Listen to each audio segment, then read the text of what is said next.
Oui, pour répondre à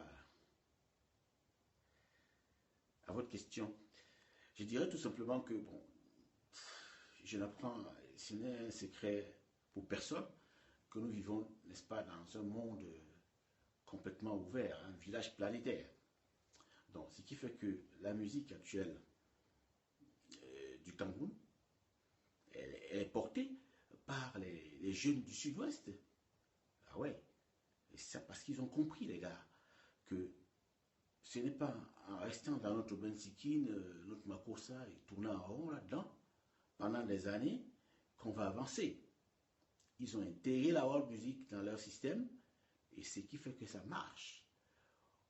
On écoute locaux aujourd'hui, on le met aux États-Unis, on va l'écouter parfaitement. En Angleterre, pareil. Mais vous prenez Nelly Youm, on le met en France, on va se demander c'est quoi ce truc. Ben, c'est pas parce qu'il faut rejeter notre musique, c'est pas ce que je dis, attention. Mais c'est qu'il faut travailler. Adaptons-nous pour vendre un produit. Mettons-le aux normes.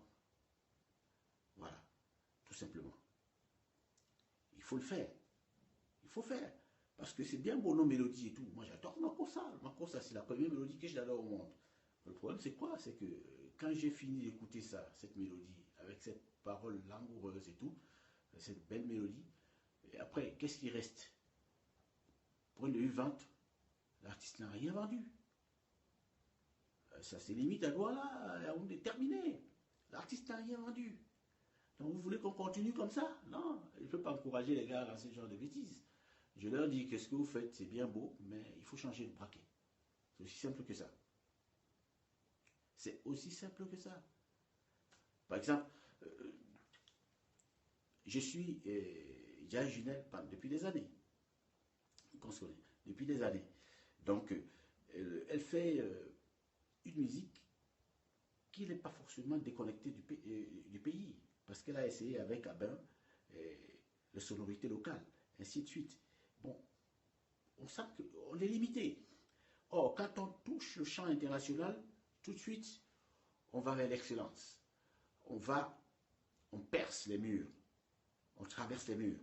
Voilà, mais c'est ce qu'il faut faire. Il faut que tous les artistes aient ça en tête, en idée, que notre know-how doit dépasser, n'est-ce pas, nos frontières, systématiquement. C'est-à-dire que avant de penser à nous, d'accord, on commence par nous, mais il faut penser déjà hein, à d'autres continents. Voilà, si on veut être international, si on veut vendre, si on veut vraiment vendre. Oui, pendant nos investigations, effectivement, on s'est rendu compte que l'Afrique francophone, mais franchement, elle a du souci à se faire. Nous sommes laissés pour compte de YouTube. Tout simplement pourquoi? Parce qu'on ne tire pas profit de YouTube. Je vous donne un exemple très simple. Une artiste comme Tiwa Savage, une Nigériane.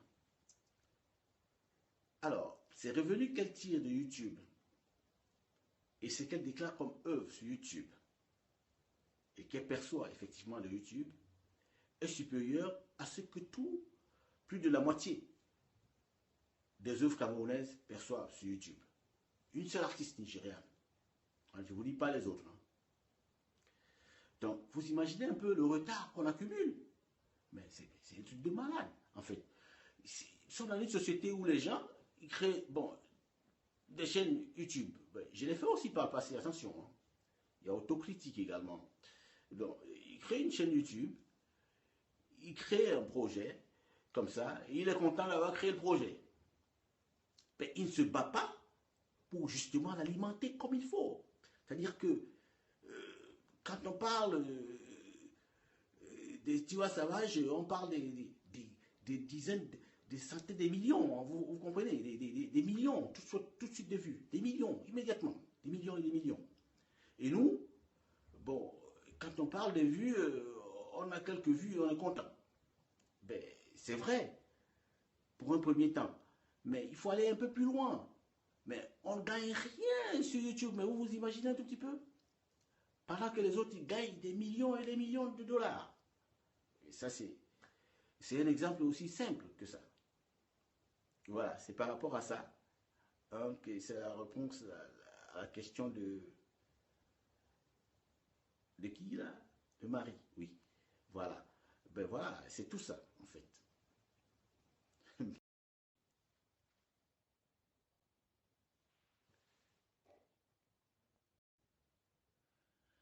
Oui, Sylvain, pour ta question, tu sais, j'ai compris quelque chose. Bon, disons, pour le Cameroun plus particulièrement, hein, si on prend que l'exemple du Cameroun, tout le monde veut être chef, hein. Tout le monde est chef, tu as un quincaillerie, tu es PDG. Hein. Tu as un webcam, tu fais 3 directs, tu as une chaîne de télévision. Bon, bref, on est dans une société de rêveurs en fait. Et en même temps, des gens qui ne comprennent pas, franchement, où on va. Tout simplement. Parce que tout le monde veut être chef sans avoir les moyens, ni les moyens intellectuels, ni les moyens matériels pour aboutir, n'est-ce pas, à l'ambition qui s'est fixée, à son rêve, à son utopie, tout simplement. Donc, c'est invraisemblable, quoi, en fait. Donc, c'est tout ça qui nous pousse à réfléchir un tout petit peu plus par rapport à ça.